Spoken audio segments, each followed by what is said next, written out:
Hello everyone, welcome back to my YouTube channel. In this video, we are going to talk about Adobe Premiere Pro CC 2020. This update includes a lot of new features and improvements as well. Before I start the video, I would like to mention my laptop specifications, and here they are.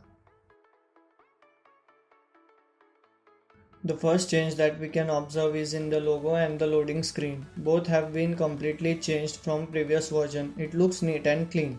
Moving on to the second change is GPU encoding. Now Adobe Premiere can render the video much faster than before. It takes only 2 to 3 minutes for rendering a 1080p 30fps video on my laptop.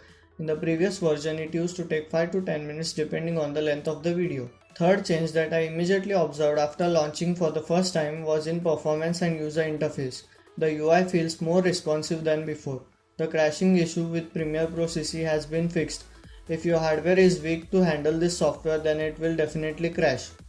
Another improvement that Adobe did is with the timeline playback experience. Scrubbing through the timeline is more responsive. It is lag-free even at full resolution. It is a good touch to overall experience. The last feature that I like the most is adding music directly from the audio section itself. There is no need to search for music online, and you can use the music according to the mood, beats, vocals, instrumental and other category. But there is a catch. If you want to use music for YouTube videos without copyright claim, you need to have subscription to music service, for example Epidemic Sound. The license is required for the music.